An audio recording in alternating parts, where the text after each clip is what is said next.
The smell of garlic and basil hit me the moment I pushed through the kitchen doors of Carmelo's, my sneakers squeaking against the black and white checkered floor. My lower back ached with that deep, persistent throb that had become my constant companion over the past 7 months, and my feet felt like they were made of concrete after only 3 hours into my double shift. "Table 12 needs water refills," Marco called out from the expediting station, not even looking up from the tickets he was reviewing. "And table 7 just sat. They're asking for you specifically." I paused mid-step, my hand instinctively going to the small of my back. Nobody asked for me specifically. I was good at my job, efficient, polite, forgettable in the way that kept tips decent and complaints minimal. That was the whole point. Stay invisible, collect my paycheck, save every dollar I could for when this baby came. "You sure they asked for me?" I wiped my hands on my black apron, smoothing it over the curve of my belly that no amount of loose clothing could hide anymore. Marco finally looked up, his weathered face creasing with something between sympathy and concern. "Yeah, Keisha, the one in the gray suit, said he wanted the pregnant black girl." His words, not mine. Heat flushed through my cheeks, that familiar combination of embarrassment and anger that I'd learned to swallow down. I was the only black server at Carmelo's, the only pregnant one too. It wasn't hard to single me out. "Got it," I said, forcing my voice to stay level. I grabbed my notepad and pen, straightening my shoulders despite the fatigue pulling at every muscle. "Table 7. If you're enjoying this story so far, don't forget to hit the like button and subscribe. Drop a comment telling me where in the world you're watching from. I love hearing from you." The dining room at Carmelo's was exactly what you'd expect from an upscale Italian restaurant in Chicago's River North neighborhood. Exposed brick walls, warm Edison bulb lighting, tables draped in white linen, and prices that made my monthly rent look like pocket change. I'd been working here for 8 months, ever since I'd arrived in Chicago with $300, a duffel bag, and a pregnancy test that had turned positive 2 weeks after I'd finally escaped Marcus. Table 7 sat in the corner, partially secluded by a decorative partition, one of the premium spots usually reserved for business dinners or couples celebrating anniversaries. As I approached, I counted 4 men, all in expensive suits that probably cost more than I made in 6 months. 3 of them were older, maybe in their 50s or 60s, with that particular polish that came from generational wealth. But it was the 4th man who caught my attention, made something in my chest tighten with instinctive wariness. He couldn't have been more than 35, with dark hair swept back from a face that was all sharp angles and harder edges. His suit was charcoal gray, perfectly tailored, and even sitting down, he commanded the space around him in a way that made the air feel thinner. His eyes, nearly black in the dim lighting, swept over me with an assessment that felt more like a physical touch. "Good evening, gentlemen," I said, pulling out my server smile, warm but not too warm, professional but not cold. "My name is Keisha, and I'll be taking care of you tonight. Can I start you off with something to drink?" The 3 older men ordered quickly scotch, bourbon, a glass of red wine. But the younger one, the one whose presence seemed to pull all the oxygen from my lungs, said nothing at first. He just watched me with those dark eyes, his expression unreadable. "And for you, sir," I prompted, pen poised over my notepad. "Macallan 18, neat." His voice was low, controlled, with the faintest trace of an Italian accent softening certain consonants. "You're new here." It wasn't a question, but I answered anyway. 8 months, sir." "She's been here long enough to know better than to look like that while working," one of the other men interjected, his tone sharp. He was younger than the other 2 older men, maybe mid-40s, with slicked back hair and a sneer that seemed permanently etched onto his face. "This is supposed to be a high-class establishment, not a charity." The words hit me like a slap. I felt my face go hot, my hand tightening around my notepad until my knuckles went pale. The baby shifted inside me, a gentle roll that felt like a reminder, keep it together, we need this job, we need the money. "I apologize if my appearance is unprofessional," I said carefully, each word measured. Is there anything else I can get started for you?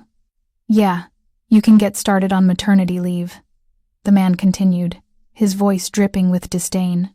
Or better yet, maybe figure out how to keep your legs closed before you end up serving tables pregnant. Twice. The silence that fell over the table was absolute. I stood frozen, humiliation burning through every nerve in my body. My throat constricted, tears pricking at the corners of my eyes. Don't cry. Don't you dare cry in front of them. Luca. The single word came from the dark-haired man, spoken so quietly it was almost a whisper, but something in his tone made the temperature in the room drop 10 degrees. The man who'd spoken Luca turned to him with a dismissive wave. What? I'm just saying what everyone's thinking, Enzo. This is Carmelo's, not some diner on the south side. Luca. The repetition was even softer this time, but laced with something dark and dangerous. Apologize. Now. I watched as Luca's face went from smug to uncertain to something approaching fear in the space of 3 seconds. Come on, I don't remember asking you to explain yourself. Enzo, that was his name, apparently set down the menu he'd been holding with deliberate precision. I said apologize. The 2 older men at the table had gone, completely still, their eyes darting between Enzo and Luca like spectators at a tennis match. The air felt electric, charged with a tension I didn't fully understand but could feel in my bones. Luca's jaw worked, his face flushing red. For a moment, I thought he might refuse. Then he turned to me, his eyes not quite meeting mine. I apologize. That was inappropriate. It was the least sincere apology I'd ever heard, delivered through gritted teeth like each word physically pained him. But before I could respond, Enzo spoke again. Leave. Luca's head snapped toward him. What? I said leave. You're no longer welcome at this table. Enzo's expression remained perfectly calm, but something in his stillness was more frightening than any display of anger could have been. And you can forget about the Riverside contract. Consider it reassigned. Enzo, come on, we're family. You can't. I can, and I just did. Enzo finally looked at his brother because they had to be brothers. I could see the family resemblance now in the shape of their jaws, the set of their eyes. This is my restaurant, my business, my decision. And I've decided that I won't conduct business with someone who speaks to my employees that way. His restaurant. The realization hit me like cold water. Carmelo's didn't have an owner who came in regularly, or at least, I'd never seen one. We dealt with Marco, the general manager, and occasionally with a man named Vincent who handled the books. But this man, Enzo, was claiming ownership with the kind of casual authority that made it impossible to doubt. Luca stood abruptly, his chair scraping against the floor. He shot me a look of pure venom before turning back to his brother. This isn't over. Yes, Enzo said quietly. It is. I watched Luca storm across the dining room, heads turning to follow his exit. The 2 older men at the table cleared their throats uncomfortably, one of them murmuring something about checking on a call before excusing himself. The other followed quickly, leaving me standing there with Enzo in a silence that felt heavier than the entire previous confrontation. I'm sorry about my brother, Enzo said, his attention finally turning fully to me. And I'm sorry you had to experience that while trying to do your job. I didn't trust myself to speak. My hands were shaking, my whole body trembling with the aftermath of adrenaline and humiliation. I managed a short nod. What's your name? He asked. Keisha, I managed, my voice coming out smaller than I intended. Keisha Williams. Keisha. He said it slowly, carefully, like he was committing it to memory. How far along are you? The question caught me off guard. It was asked without judgment, with what sounded like genuine interest. 7 months. He nodded, then reached into his jacket and pulled out a wallet. From it, he extracted several bills. I couldn't see the denominations, but there were a lot of them, and set them on the table. This is for the distress my brother caused. It's not enough, but it's a start. I can't, I started, but he held up a hand. You can, and you will. Consider it an apology from the Rossi family. He stood, buttoning his suit jacket with practiced ease. He was tall, easily over 6 feet, with the kind of presence that made the space around him feel smaller. And, Keisha? Yes, sir. You don't need to apologize for your appearance. You look exactly as you should, like someone carrying life. There's nothing unprofessional about that. His eyes met mine, and for a moment, I saw something in them that made my breath catch. Anger, yes, but directed outward, not at me. And underneath that, something else. Something almost protective. If anyone else makes you feel otherwise, you tell Marco. And Marco will tell me. He turned to leave, then paused. Actually, I'll be handling your section for the rest of the night, personally. Sir, you don't have to. I know I don't have to. His mouth curved, in something that wasn't quite a smile. I want to. And then he was gone, leaving me standing by table 7 with a stack of $100 bills and more questions than answers. The rest of my shift passed in a blur. Word had spread through the restaurant about what happened. Marco had apparently witnessed the whole thing from the kitchen, and by the time I returned to grab the drinks I'd never delivered, the entire staff was buzzing with whispers. I can't believe Luca Rossi called you that. Maria, one of the other servers, whispered to me by the drink station, and I really can't believe Enzo kicked him out. Those two have been at each other's throats for years. But family is family, you know? I didn't know. I didn't know anything about the Rossi family except what I was piecing together from context clues and kitchen gossip. Enzo owned Carmelo's. Luca was his brother. They clearly didn't get along. And apparently, the rest of the family was important enough that their disputes were noteworthy. What's the Riverside contract? I asked, keeping my voice low as I loaded glasses onto my tray. Maria's eyes went wide. You really are new to Chicago, aren't you? She glanced around to make sure no one was listening. The Rossis own half of River North. Restaurants, clubs, construction companies. The Riverside development is this huge waterfront project. Luxury condos, retail space, the works. Worth millions. Maybe tens of millions. My stomach turned over. Enzo had stripped that contract from his own brother. Because of me. Because of what Luca had said to me. The weight of those $100 bills in my apron pocket suddenly felt like lead. I made it through the rest of my shift on autopilot, my mind spinning with implications I didn't fully understand. When I finally clocked out at 11:30, my feet were screaming and my back felt like it was on fire. I changed out of my work shoes into the worn sneakers I'd walked in with, grabbed my coat from my locker, and headed for the employee exit. The alley behind Carmelo's was dimly lit, the kind of shadowy space that would have terrified me 8 months ago. Now it was just another Chicago back alley, familiar in its griminess. I pulled my coat tighter against the October chill and started the 3-block walk to the L station. I'd made it maybe half a block when I heard footsteps behind me. My heart rate spiked instantly. I'd been followed before. I knew the sound of deliberate footsteps, the particular rhythm of someone tracking prey. My hand went to my purse, fingers closing around the pepper spray I'd carried religiously since leaving Detroit. Keisha. I spun around, pepper spray raised, and found myself face to face with Enzo Rossi. He stopped immediately, hands raising in a gesture of surrender. I'm sorry. I didn't mean to startle you. My heart hammered against my ribs. What are you doing here? Making sure you get home safely. He lowered his hand slowly, his expression carefully neutral. It's late. This isn't the safest neighborhood. I take the L every night. I'm fine. I'm sure you are. His eyes dropped to the pepper spray still clutched in my hand. But humor me. Let me drive you home. Every instinct I had screamed danger. Rich man. Dark alley. Offering rides. I'd learned those lessons the hard way with Marcus. Learned that men who seemed protective at first could turn possessive and violent in the space of a heartbeat. No, thank you, I said firmly, taking a step back. I appreciate the concern, but I'm fine on my own. Something flickered across his face. Disappointment, maybe, or understanding. He reached into his jacket slowly, telegraphing the movement, and pulled out a business card. Then at least take this. My personal number. If you need anything at all, you call me.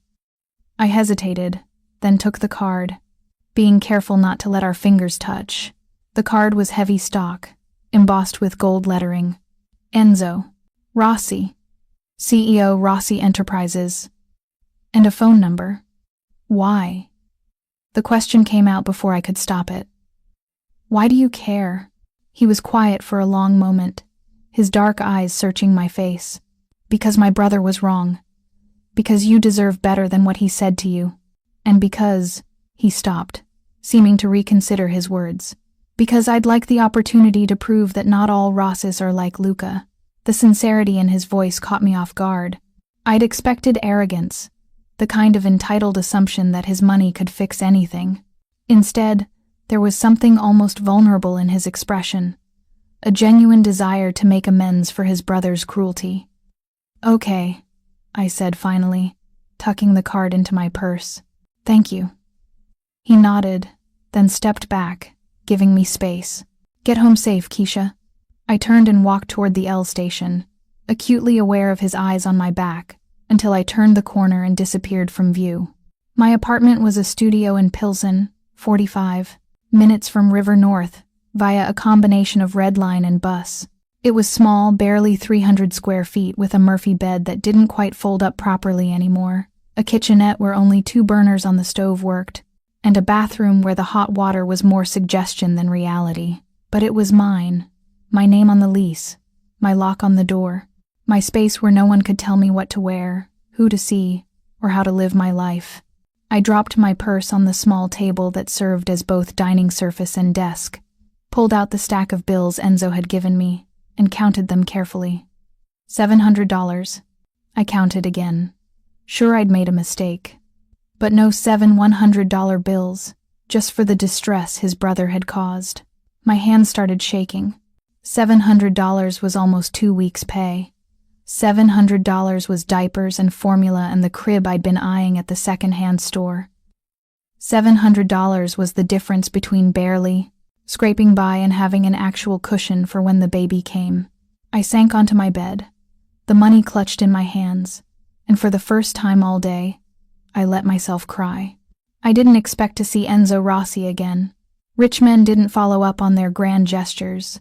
They threw money at problems, felt good about themselves, and moved on with their lives. I knew that. I'd learned that. So when Marco pulled me aside before my shift 3 days later, I assumed I was being fired, that Luca had complained, or that having a visibly pregnant server was bad for business, or any of the dozen other reasons I'd been let go from jobs in the past. Mr. Rossi wants to see you in his office, Marco said, his expression unreadable. Enzo. Marco jerked his thumb toward the back of the restaurant, past the kitchen. He's waiting. The walk to Enzo's office felt like a march to the gallows. I smoothed my hands over my black slacks and white button-down, the closest thing. I had to professional attire and knocked on the heavy wooden door. Come in. His office was nothing like I'd expected. I'd imagined something corporate and cold, all glass and chrome. Instead, it was warm dark wood paneling, leather furniture, bookshelves lined with actual books rather than decorative spines. A desk dominated one side of the room, its surface surprisingly clear, except for a laptop and a single framed photograph I couldn't see from this angle. Enzo stood by the window, hands in his pockets, looking out over the street below. He turned when I entered, and I was struck again by his presence, the way he seemed to command space without trying. Keisha, thank you for coming. He gestured to one of the leather chairs facing his desk. Please, sit. I sat, my back straight, hands folded in my lap to keep them from shaking. Marco said you wanted to see me? I did. He moved to sit behind his desk, his movements controlled and deliberate. I wanted to check in, make sure you were all right after what happened. I'm fine, I said automatically, the response so practiced it came out without thought. His eyes narrowed slightly. Are you? The question, asked with such directness, made my carefully constructed composure crack. I'm as fine as I can be, considering your brother publicly humiliated me in front of customers and colleagues. He nodded slowly. That's fair. And honest. I appreciate that. He leaned back in his chair. I want you to know that Luca has been permanently banned from this restaurant. He won't be coming back. You didn't have to do that. Yes, he said quietly. I did. What he said was unacceptable. The way he spoke to you was unacceptable, and the fact that he thought it was appropriate to say those things in my establishment, to my employee, is something I won't tolerate. The weight he placed on my employee made something in my chest tighten.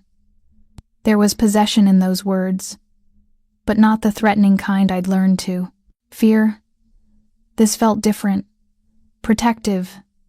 Maybe.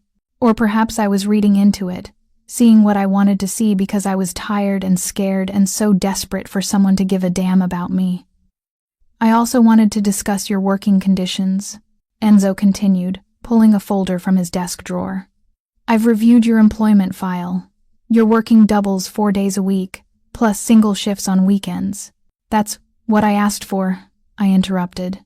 I need the hours. You're 7 months pregnant. I'm aware. I couldn't keep the edge out of my voice. I'm also a single mother with rent due and a baby coming in 2 months. I need every shift I can get. He studied me for a long moment, his expression thoughtful. The father? Not in the picture.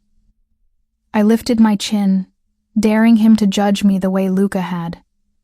And before you ask, yes, I'm keeping the baby. No, I'm not on any kind of assistance. And no, I don't have family helping me. It's just me. I wasn't going to ask any of those things. His voice was gentle, lacking any trace of judgment. I was going to say that I'd like to offer you a different position. I blinked. What? The office needs an administrative assistant. Answering phones, managing schedules, filing, that kind of thing. It's Monday through Friday, 9 to 5, and it pays more than serving. You'd have health insurance, paid time off, and you could sit down while you work. He pushed the folder across the desk toward me. I had HR draw up an offer letter. I stared at the folder like it might bite me. Why would you do this? Because you're a good worker. Because you shouldn't be on your feet for 12 hours a day while you're pregnant. And because I can. He leaned forward slightly. Look, Keisha, I know you don't know me. I know you have no reason to trust me. But I'm not doing this out of pity. I'm doing this because it makes business sense to keep good employees. And because... He stopped, seeming to reconsider his words. Because... I prompted. His eyes met mine, and in them, I saw something I couldn't quite name. Because when I look at you, I see someone who's fighting, someone who's doing everything in her power to build a life for herself and her child. And I respect that. I want to help if I can. The sincerity in his voice made my throat tight. I wanted to believe him. God, I wanted to believe that someone actually gave a damn, that this wasn't some elaborate setup or scheme. But I'd learned the hard way that when things seem too good to be true, they usually were. I need to think about it, I said finally. He nodded, not looking surprised or offended. Take all the time you need. The offer stands regardless. I stood, the folder clutched in my hands. Thank you. For this, and for everything else. Keisha? He stopped me before I reached the door. One more thing. The money I gave you the other night, it wasn't a loan. You don't owe me anything. Not gratitude, not acceptance of this job, nothing. Understood? I nodded, not trusting my voice, and fled before the tears threatening to spill could fall. I didn't give Enzo an answer for 3 days. The offer letter sat on my tiny kitchen table, untouched, while I worked my regular shifts and tried to convince myself that accepting help from a man I barely knew wasn't the same as making myself dependent on him. But the truth was harder to ignore every time my feet swelled to the point where I could barely fit them into my work shoes. Every time my back screamed in protest after carrying heavy trays. Every time I caught my reflection in the restaurant's bathroom mirror and saw the exhaustion etched into every line of my face. I was 26 years old, 7.5 months pregnant, and running on fumes. Pride was a luxury I couldn't afford anymore. On the fourth day, I knocked on Enzo's office door before my shift started. "Come in." He looked up from his laptop when I entered, and something in his expression shifted wariness, giving way to something that looked almost like hope. "I'll take the job," I said before I could change my mind. "If the offer's still open." "It is." He stood, moving around his desk with that controlled grace that seemed to characterize everything he did. "When can you start?" "I need to give Marco 2 weeks' notice. Already handled. He knows you'll be transitioning to the office. You can start Monday if that works for you." Of course he'd already talked to Marco. Of course he'd planned ahead, anticipated my acceptance before I'd even made the decision myself. I should have been irritated by his presumption. Instead, I felt a strange flutter of something else. Relief, maybe, or gratitude that someone was thinking ahead for me, planning for my well-being when I'd been so focused on simple survival. "Monday works," I said quietly. His smile was small but genuine, transforming his usually serious face into something almost boyish. "Good. I'll have Adriana from HR walk you through the bay, paperwork and insurance enrollment. She'll also show you your workspace." "Thank you, Mr. Rossi." "Enzo," he corrected gently. "We'll be working together. First names are fine." The informality felt dangerous somehow, like crossing a line I couldn't uncross. But I nodded anyway. "Enzo." The way he said my name in return, rolling the syllables with that slight Italian accent, made warmth spread through my chest. I pushed the feeling down, buried it under layers of practical concern and self-preservation. I couldn't afford to misread kindness for anything more. Wouldn't survive another mistake like Marcus. My first day in the office started at 8:30 on a Monday morning. Adriana, a warm woman in her 50s with kind eyes and an efficiency that bordered on terrifying, spent the morning walking me through insurance forms, tax documents, and the basics of the office phone system. "You'll mostly be supporting Enzo and Vincent," she explained, showing me to a desk positioned just outside Enzo's office. "Answering calls, managing calendars, coordinating meetings. Nothing too complicated, but it can get busy." The desk was nicer than any furniture I owned. Real wood, with a comfortable chair that had lumbar support and armrests. A new computer sat ready, next to a phone that looked more advanced than my laptop. There was even a small plant in the corner, a peace lily in a ceramic pot. "Enzo had that brought in this morning," Adriana said, noticing my attention. "Said every workspace should have something living in it."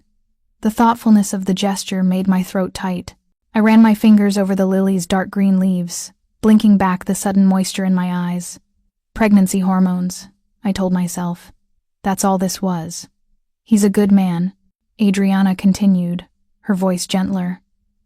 "I know the family has a reputation, old money, old grudges, old ways of doing business. But Enzo? He's different, fair, loyal. He takes care of his people." His people. The phrase echoed in my brain, our mind as Adriana continued the orientation. Was that what I was now? One of Enzo's people? The morning passed quickly, a blur of names and procedures, and learning how to navigate the office's various systems. By lunchtime, my head was spinning with information, but in a good way, a productive way that made me feel competent rather than just tired. Enzo emerged from his office around noon, loosening his tie slightly. He paused when he saw me at my new desk, and something in his expression softened. "How's the first day going?" "Good," I said, surprised to find I meant it. "Overwhelming, but good." "Adriana's thorough. You'll have everything memorized by the end of the week." He glanced at his watch. "Have you eaten?" I shook my head. "I brought something from home. Come, have lunch with me. There's a place around the corner that makes excellent sandwiches." When I hesitated, he added, "Consider it part of your training. We can discuss the specifics of what I'll need from you." It was a reasonable request, professional, nothing that should have made my pulse quicken the way it did. "Okay," I agreed. The place around the corner turned out to be a small deli, with maybe 6 tables, run by an older Italian couple who greeted Enzo like family. They fussed over him in rapid Italian, then turned their attention to me with the kind of warm curiosity that made me feel simultaneously welcomed and scrutinized. "La tua ragazza?" the woman asked, her eyes twinkling as she looked between us. "No, Mama Rosa. This is Keisha. She works for me." Enzo's Italian was flawless, his accent native in a way that made me wonder about his background. "Keisha, this is Rosa and Antonio Marchetti. They've been feeding me since I was a kid." Rosa's expression shifted immediately to something maternal and concerned. "You're too skinny," she declared, switching to heavily accented English. "And the baby you need to eat. Sit, sit." Before I could protest, I was being ushered to a table while Rosa disappeared into the kitchen, muttering in Italian about Americans and proper nutrition. Enzo sat across from me, amusement dancing in his dark eyes. "Fair warning, she's going to bring you enough food for 3 people. Just accept it. Fighting Rosa is a battle no one wins. They seem to know you well. They knew my father, knew me when I was running wild in this neighborhood as a kid." His expression grew more serious. "This area, River North, the near north side, this is where my family built their foundation. These people, these businesses, they're part of our history. Our history." The possessiveness in those words, the weight of legacy and obligation, gave me a glimpse into a world I didn't understand. A world where family meant something different than my small, fractured experience, where belonging came with expectations and responsibilities I couldn't begin to fathom. Rosa returned with a tray laden with food sandwiches piled high with meat and cheese, pasta, salad, fruit, and what looked like homemade cookies. She set everything down with the kind of maternal authority that brooked no argument, patting my shoulder affectionately before returning to the kitchen. "I told you," Enzo said, his mouth quirking in a half-smile. We ate in comfortable silence for a few minutes. The food was incredible, the kind of simple, honest cooking that reminded me of Sunday dinners at my grandmother's house before she passed. Before everything fell apart. "Tell me about yourself," Enzo said eventually, setting down his sandwich. "I know the basics from your employment file, but I'd like to hear it from you." I stiffened instinctively. "What do you want to know?" "Whatever you're willing to share." His eyes were steady on mine, patient. "You moved to Chicago 8 months ago. From Detroit." I took a sip of water, buying time to decide how much to reveal. I needed a fresh start. "The baby's father? Not in the picture. Hasn't been since I told him I was pregnant." The lie came easily. I'd practiced it enough times that it felt almost true, better than the reality that Marcus had been very much in the picture, until I'd fled in the middle of the night with nothing but what I could carry, terrified that if I stayed any longer, I'd end up like the women in the news stories, the ones who didn't leave in time. Enzo nodded slowly, and I had the unsettling sense that he knew I was lying, or at least that he knew there was more to the story than I was telling. "Family?" he asked. "My grandmother raised me. She passed 2 years ago." I picked at my sandwich, suddenly not hungry. "No siblings. My mom died when I was 10, never knew my dad." "I'm sorry."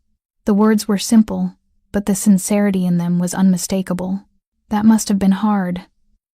It was what it was. I lifted one shoulder in a shrug I'd perfected over the years. "You learn to be resilient, or you don't survive. You're a survivor." It wasn't a question. "I'm trying to be." He was quiet for a moment, his dark eyes studying me with an intensity that made me want to squirm. "You don't have to do it alone anymore, you know. Survive." The statement hung in the air between us, weighted with implications I wasn't ready to examine. If you're hooked on this story, make sure to subscribe and turn on notifications so you never miss an upload. Your support means everything, and helps me bring you more emotional stories like this one. "I should probably get back," I said, reaching for my purse. Adriana had a few more things to show me this afternoon. Enzo didn't push. He simply nodded, called for Rosa to pack up the leftovers despite my protests, and walked me back to the office. But as we crossed the street, His hand came to rest lightly on my lower back, guiding me around a puddle I hadn't noticed. The touch was brief, professional even, but it sent a jolt of awareness through me that I felt all the way to my bones. The next 2 weeks fell into a rhythm that felt almost normal. I'd arrive at the office at 8:30, spend the morning managing Enzo's calendar and fielding calls. Break for lunch, sometimes with Adriana, sometimes alone, once or twice with Enzo, when he needed to discuss scheduling details, and then handle correspondence and filing in the afternoon. It was steady work, predictable, safe. Enzo was a good boss, demanding but fair, with expectations that were high but reasonable. He didn't micromanage, didn't hover, but I was always aware of his presence. The way he'd emerge from his office to ask my opinion on scheduling conflicts. The way his eyes would track my movements when he thought I wasn't looking. The way he'd appear with a bottle of water or a snack mid-afternoon, claiming he'd ordered too much from the deli, but I suspected he was making sure I was eating enough. It was care disguised as casualness, concern packaged as convenience. And despite every warning bell in my head, despite every lesson Marcus had taught me about men who paid too much attention, I found myself responding to it, looking forward to Enzo's quiet check-ins, feeling a flutter in my chest when he smiled at something I said. It was dangerous. I knew it was dangerous. But God, it felt good to be seen, to be noticed in a way that felt appreciative rather than possessive. "You're good at this," Vincent remarked one afternoon, appearing at my desk with a stack of invoices. Vincent Moretti was Enzo's business partner and oldest friend, mid-30s, with sandy hair and an easygoing manner that contrasted sharply with Enzo's intensity, managing his schedule, keeping him organized. The last assistant lasted 3 months before she quit. Said Enzo was too demanding. I smiled, filing the invoices in the appropriate folder. "He's not that bad. That's because he likes you." Vincent leaned against my desk, his expression turning more serious. "I've known Enzo since we were kids. I've never seen him go out of his way for someone the way he has for you." My hands stilled on the filing cabinet. "He's just being a good employer." "Is he?" Vincent's eyes were knowing, gentle but direct. "The job creation, the accommodations, the daily check-ins, that's not standard operating procedure, Keisha. That's personal interest." My heart hammered against my ribs. "I can't, that's not what this is." "Isn't it?" He straightened, his expression sympathetic. "Look, I'm not trying to make you uncomfortable. I just think you should know what you're dealing with. Enzo doesn't do things halfway. When he cares about something or someone, he's all in. Protective to the point of possessive. Loyal until you give him a reason not to be." "Vincent." Enzo's voice came from his office doorway, low and controlled but with an edge that made Vincent wince. "A word." Vincent shot me an apologetic look before following Enzo into his office. The door closed, and though I couldn't hear their conversation through the thick wood, I could see them through the glass partition, Enzo's gestures sharp with barely controlled anger, Vincent's hands raised in placation. I tried to focus on my work, but my mind spun with Vincent's words. Personal interest. All in. Protective to the point of possessive. I'd experienced possessive before. I had the scars, emotional and physical, to prove it. But Enzo didn't feel like Marcus. Enzo asked instead of demanded, offered instead of commanded, respected my boundaries instead of testing them, at least so far.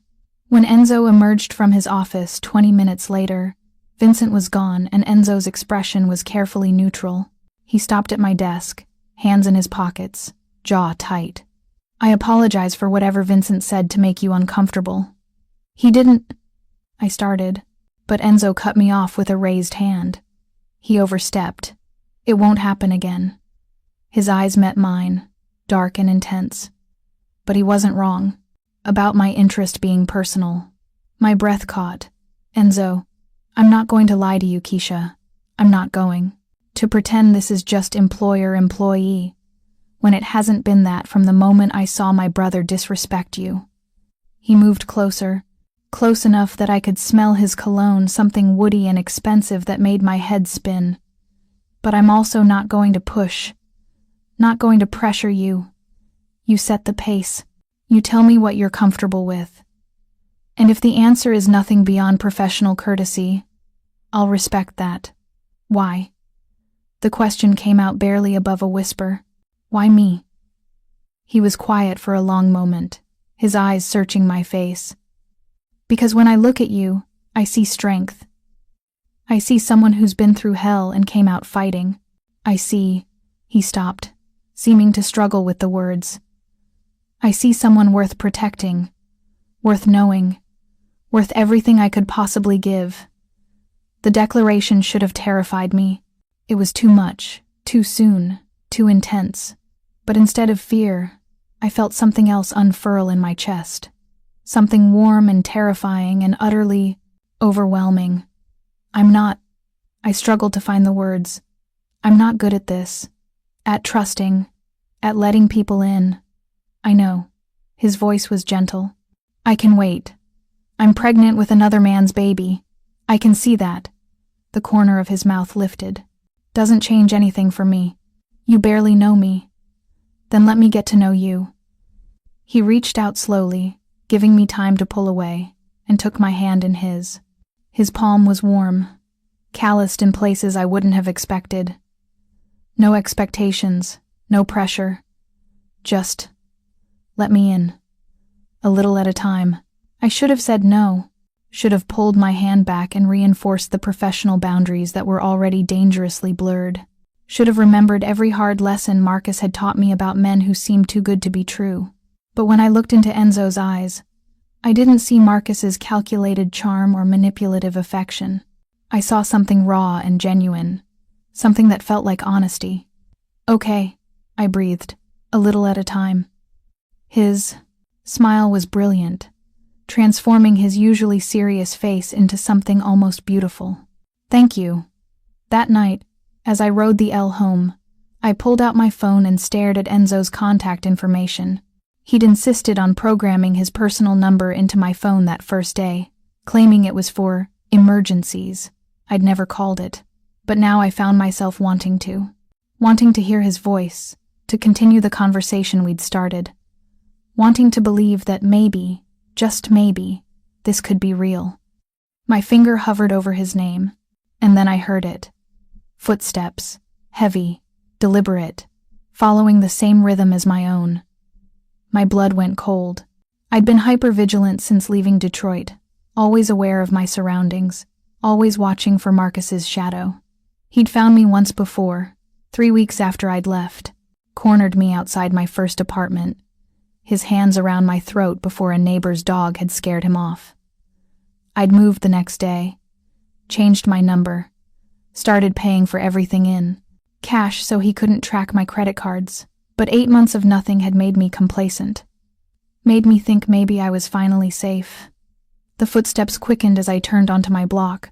My hand tightened around my phone, pepper spray already in my other hand. The street was poorly lit, most of the streetlights broken or burned out. My building was still half a block away. Too far. Keisha. The voice made my blood freeze. Not Marcus. Worse, somehow, because I didn't recognize it at all. I spun around, pepper spray raised, and found myself facing a man I'd never seen before. Tall, broad-shouldered, with a face that looked like it had been broken and healed wrong multiple times. Mr. Rossi wants to speak with you, the man said, his voice flat. My mind raced. Enzo wouldn't send someone to grab me off the street. Would he? Which Mr. Rossi? I managed, proud that my voice didn't shake. The man's smile was cold. The one who doesn't appreciate his brother's charity cases. Luca, before I could scream, before I could run, the man's hand clamped over my mouth and I was being dragged backward into an alley, my phone and pepper spray clattering to the pavement. Terror flooded through me, sharp and absolute. Not again. Not when I'd finally found something resembling safety. Not when there was a baby to protect. I fought, kicked, clawed, tried to bite the hand over my mouth. But he was so much bigger, so much stronger, just like Marcus had been. Make this easy on yourself, the man growled in my ear. Mr. Rossi just wants to talk. But if you keep fighting, I'm authorized to ensure your cooperation by any means necessary. His free hand moved to my stomach, the threat implicit. I went still. Absolute. Every maternal instinct I had screaming louder than my survival instinct. Good girl, the man said, and started pulling me toward a dark sedan idling at the alley's entrance. This was it. This was how I died, or worse, how I lost everything I'd been fighting for. The baby kicked inside. Me, a strong flutter that felt like protest. Like fight. I'm sorry, I thought, tears streaming down my face.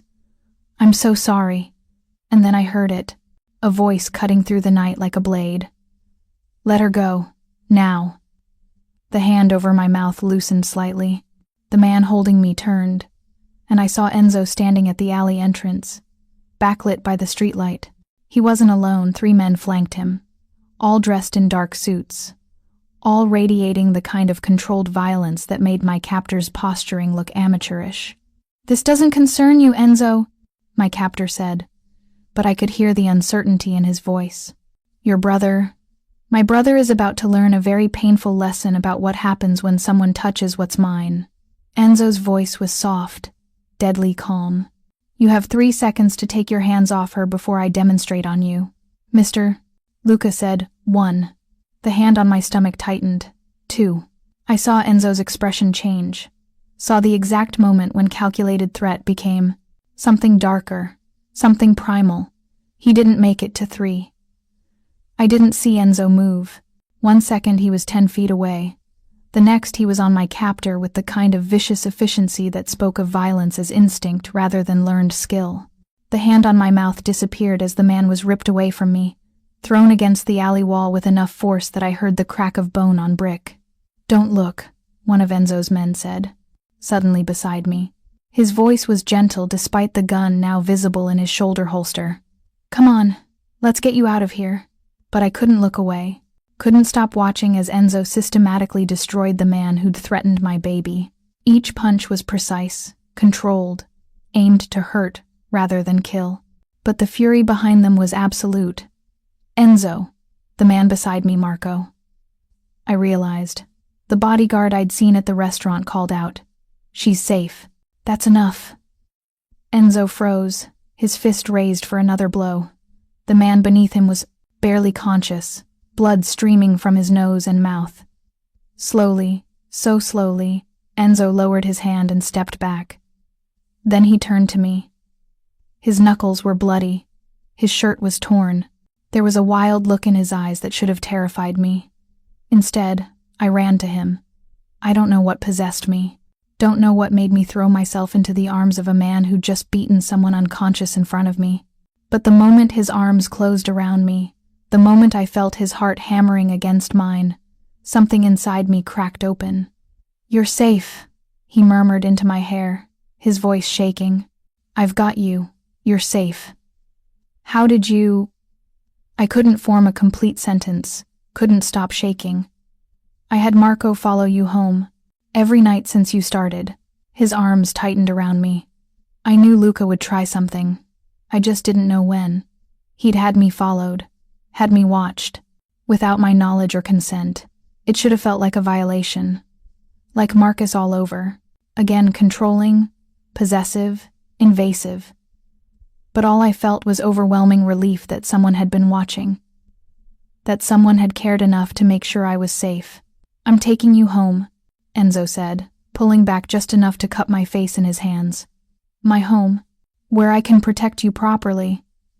I can't, my apartment is being cleaned out as we speak. At my shocked expression, he added, You're not going back there, Keisha. Not tonight. Not ever. It's not safe. You can't just, I can, and I am. His thumbs brushed away, the tears still streaming down my face. You can fight me on this tomorrow. Tonight, just let me keep you safe. Please. The please broke something in me. This powerful, dangerous man, who'd just put someone in the hospital for daring to touch me, was asking. Not demanding. Not commanding. Asking. Okay, I whispered. He kissed my forehead, gentle, despite the violence still crackling in the air around us. Thank you. Marco appeared with my phone and pepper spray, both retrieved from the pavement. The car's around front. We should move before the police arrive. Police. Right. Because there was now an unconscious man bleeding in an alley, and witnesses, and questions that would need answering. What about him? I asked, glancing at my attacker. He'll be dealt with, Enzo said, his voice cold. But not by the police. This stays in the family. In the family. The phrase sent a chill down my spine, reminding me that whatever Enzo was, whatever world he inhabited, it existed outside the normal rules I understood. I should have been afraid, should have run. Instead, I let him lead me to a black SUV with tinted windows, let him help me into the back seat, let him pull me close, while Marco drove us away from my old life and toward something new. Something dangerous. Something that felt terrifyingly like home. Enzo's house wasn't a house. It was an estate. Wrought iron gates opened onto a circular driveway. A 3-story stone mansion rose against the night sky, windows glowing with warm light. Manicured gardens stretched in every direction, even in the October darkness, looking immaculate. This is where you live? I asked, my voice small. One of my properties. He helped me out of the SUV, his hand firm and warm around mine. The security is better here than at my downtown condo. Security. Right. Because I needed security now. Because Luca Rossi had just sent someone to grab me off the street. The reality of my situation crashed over me like a wave. I swayed, suddenly dizzy, the adrenaline that had been keeping me upright finally deserting me. Keisha! Enzo caught me before I could fall, sweeping me up into his arms like I weighed nothing. Marco, get Dr. Castellano on the phone, now. I'm fine, I protested weakly. Just dizzy. You're not fine. You were just assaulted while pregnant. We're getting you checked out. He carried me through massive double doors into a foyer that belonged in a museum. Marble floors, crystal chandelier, a grand staircase that curved up to the second floor. He didn't pause, just kept walking toward what looked like a living room, setting me carefully on a leather sofa that probably cost more than my car. Stay, he ordered, then disappeared down a hallway. I sat, trying to process everything that had happened in the last hour. The attack, Enzo's violence, the revelation that he'd had me followed for weeks, the fact that I was now in his house, surrounded by luxury I couldn't begin to comprehend, with no clear path back to my former life. A woman appeared older, maybe 60s, with kind eyes and an air of competent authority. She carried a tray with tea and what looked like crackers. Mr. Rossi said you might be in shock, she said, her accent faintly Italian. I'm Lucia. I manage the house. This will help settle your stomach. I took the tea with shaking hands. Thank you. She sat beside me, close but not crowding. The doctor is on his way. He's very good. He'll make sure you and the baby are fine. The baby. God, the baby. My hands went to my stomach, feeling for movement. There, a strong kick. Relief flooded through me. The baby's moving, I told Lucia, my voice breaking. That's good, right? Very good. She patted my hand gently. But the doctor will make sure. Mr. Rossi doesn't take chances with people he cares about. People he cares about. Was that what I was? Enzo returned, his bloody knuckles now cleaned and bandaged. He'd changed his torn shirt for a fresh one, though his hair was still disheveled from the fight. He looked younger somehow, more vulnerable. Doctor, Castellano will be here in 15 minutes. He sat on the coffee table in front of me, taking my hands in his. How are you feeling? Confused, scared, overwhelmed. I met his eyes. You had me followed. I did. For how long? Since the night I offered you a ride and you refused. His jaw tightened. I knew Luca wouldn't let it go. Knew he'd try something. I needed to make sure you were protected. Without asking me. Without telling me.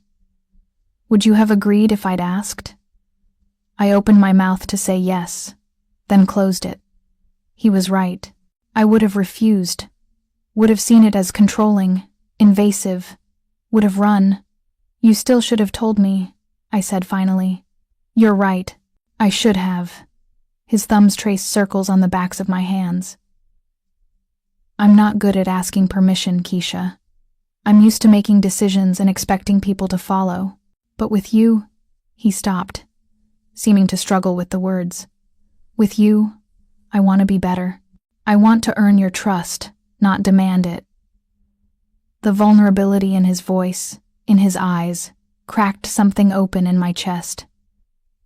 Your brother, I said. He sent that man. Yes. The single word was loaded with fury barely contained. And he'll answer for it. What are you going to do? Enzo's expression went cold, dangerous. What needs to be done? Luca crossed a line tonight. Put you and your baby at risk. That's unforgivable. Please, don't. I stopped, not sure what I was asking. Don't hurt him? Don't kill him? Don't do whatever terrifying thing you're planning? I won't kill him, Enzo said, reading my thoughts. He's family, blood. But he needs to understand that you're under my protection now. That touching you means consequences he can't afford. Under his protection. The phrase should have chafed, should have triggered every independence instinct I had. Instead, it felt like safety, like the first full breath I'd taken in months. I don't understand any of this, I admitted. This world you live in, these rules you follow. I know. He brought my hands to his lips, kissing my knuckles gently. And I know asking you to trust me is asking a lot. But I promise you this, Keisha, as long as you're with me, nothing will hurt you. No one will threaten you or your baby. You're mine to protect now. Mine to protect. Not mine to control. Not mine to own. Mine to protect. The distinction mattered. Made all the difference.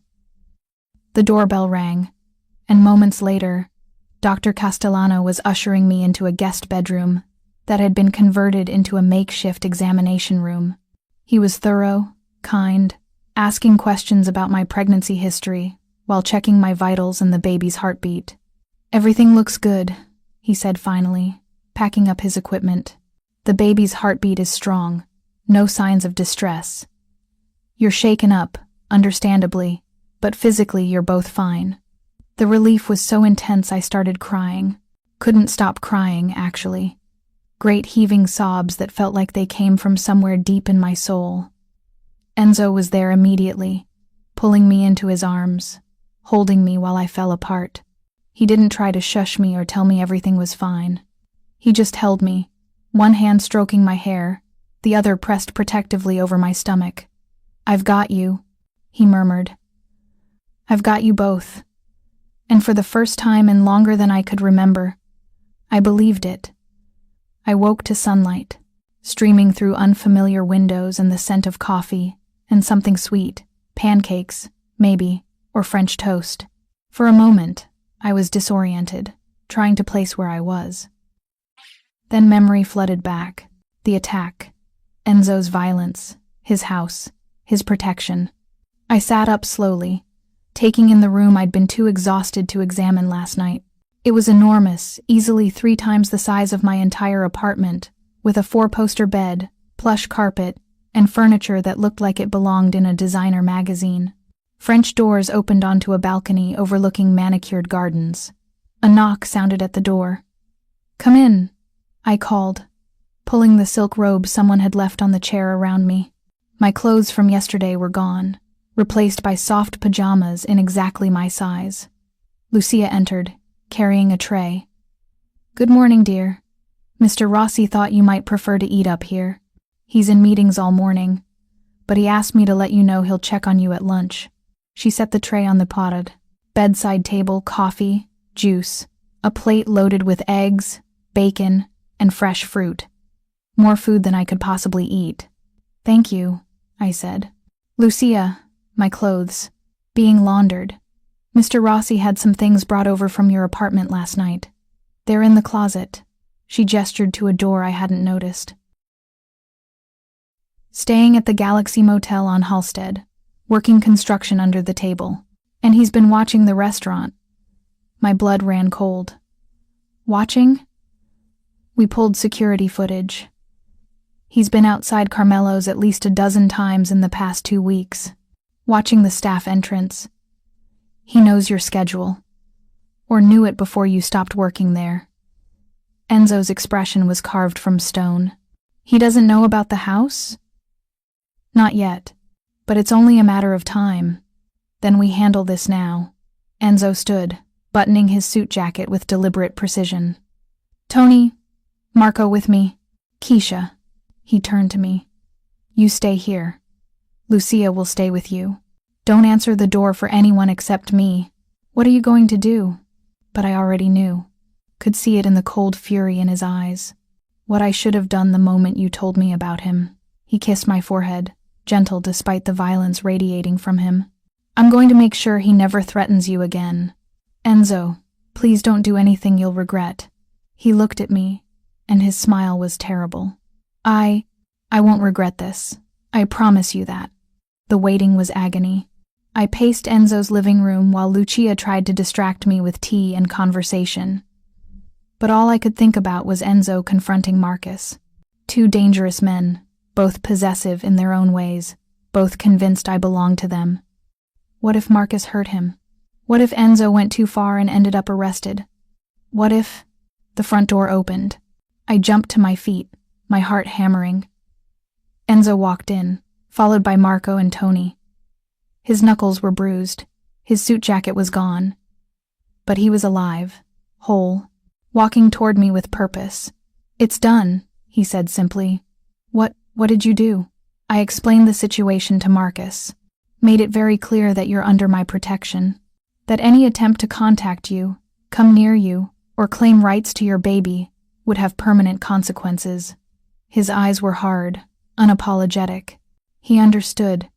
You hurt him. Yes.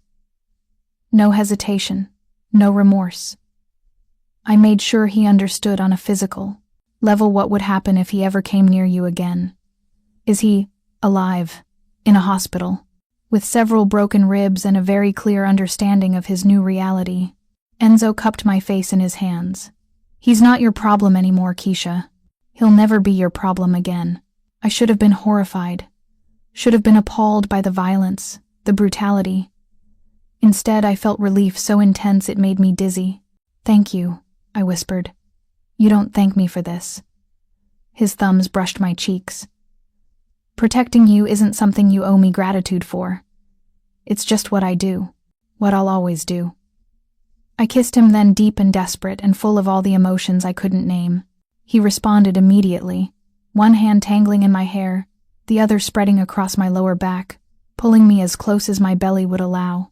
When we finally broke apart, both breathing hard, his eyes were dark with desire and something deeper. I love you, I said, the words tumbling out before I could second-guess them. I know it's fast and crazy and probably a terrible idea, but I love you. His smile was incandescent. Say it again. I love you, Enzo Rossi. Marry me. I blinked. Sure I'd misheard. What? Marry me. He was already pulling a small box from his pocket velvet, clearly prepared in advance. I was going to wait. Do this properly. But I'm tired of waiting. I'm tired of pretending this is anything less than forever. He opened the box.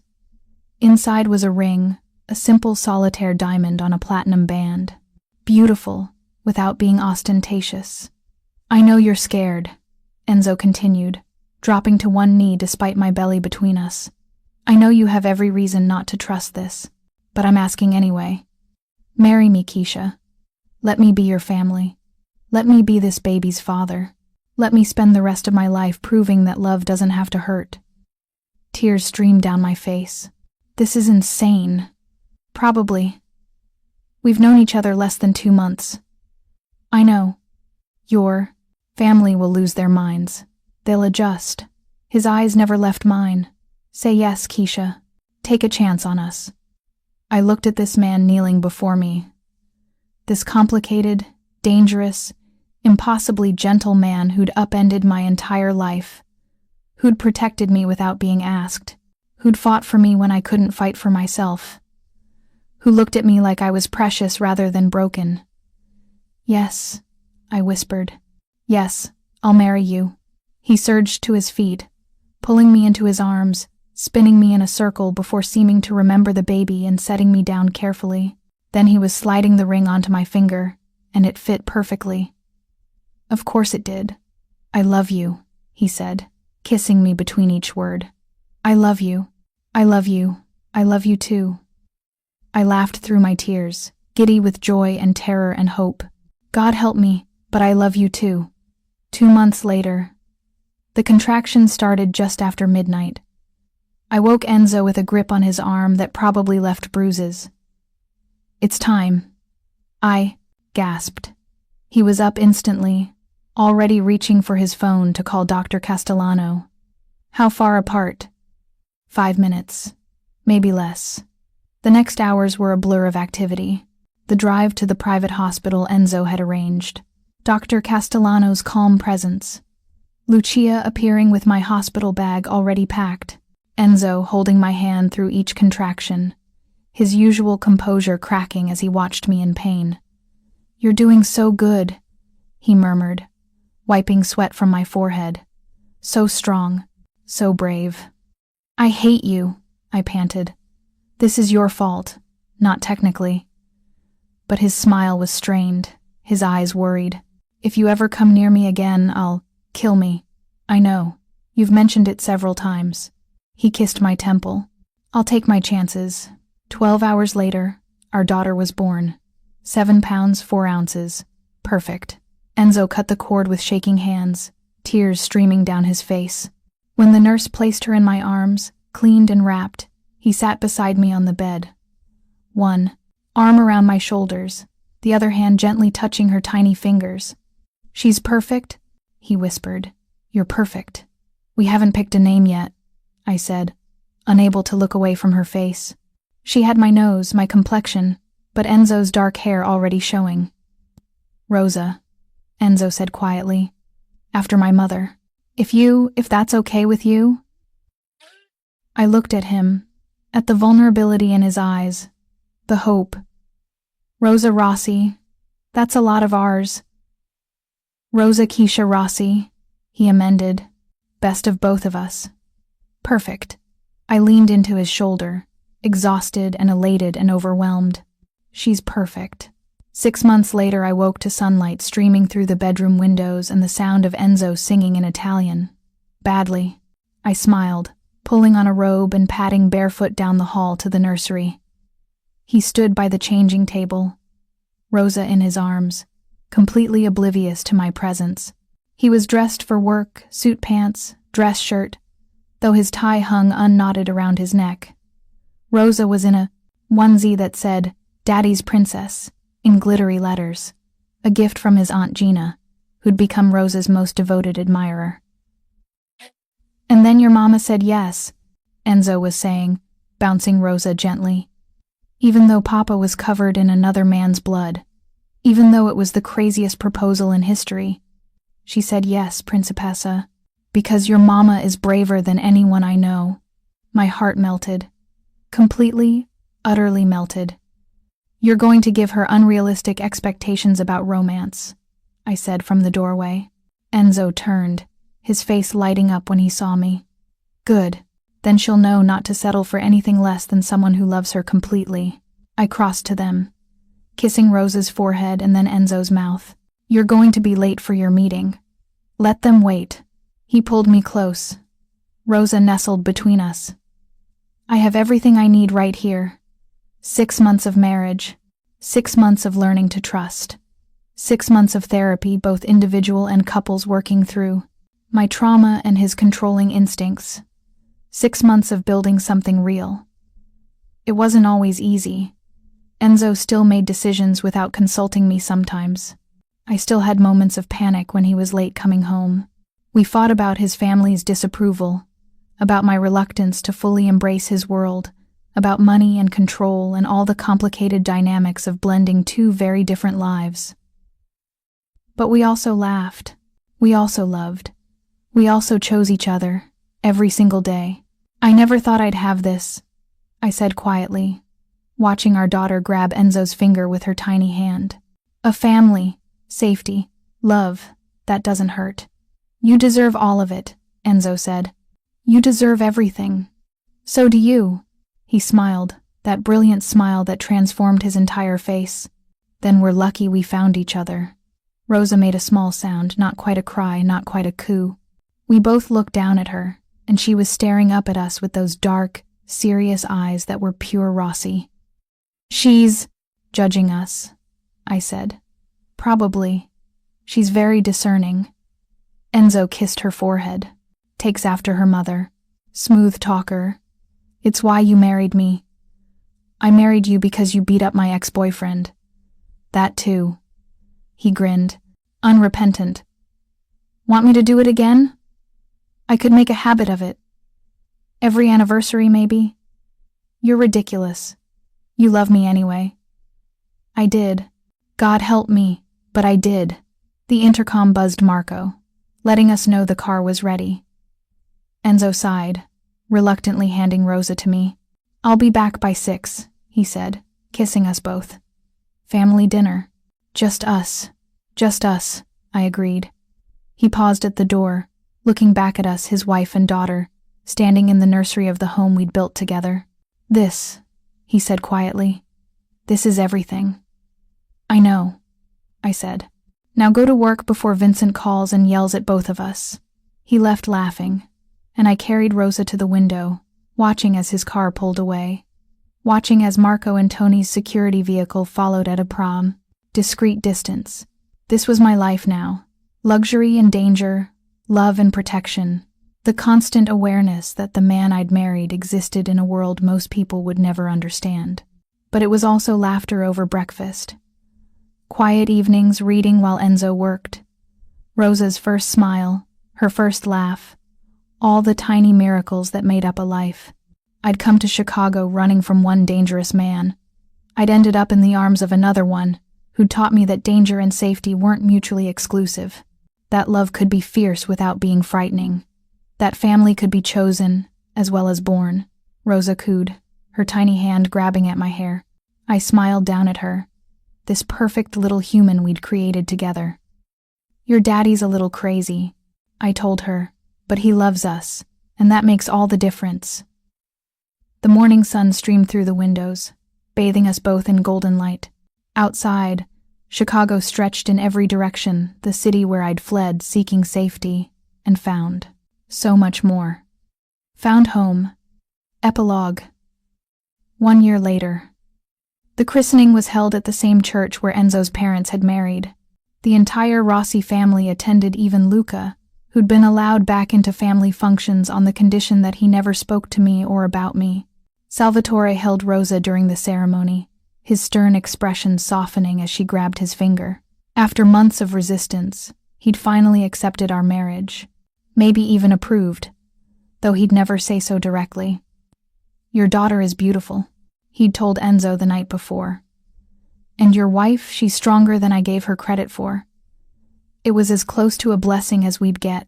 Now, as we stood at the altar, Enzo's hand at my lower back and Rosa in my arms, I looked around at the assembled family. Some still viewed me with suspicion. Others had welcomed me warmly. All had learned to accept that I wasn't going anywhere. I've been thinking, Enzo murmured as the priest droned on. We should have another one. I looked at him, startled. Another baby? Maybe 2 more. Rosa needs siblings. You're insane. You married me anyway. His eyes were dancing with amusement and love. So what do you say, Mrs. Rossi? Want to make me the luckiest man alive? Again? I looked down at Rosa, sleeping peacefully despite the ceremony around her. Looked at Enzo, this impossible man who'd turned my world upside down and given me everything I'd never dared to dream of. Ask me again in a year, I said. I'll ask you again tonight. He kissed my temple, and tomorrow, and the day after that, persistent. It's why you love me. He was right. It was. Thank you so much for watching until the end. If you loved this story, check out the other videos on your screen now. I think you'll really enjoy them. And don't forget to subscribe if you haven't already. See you in the next story.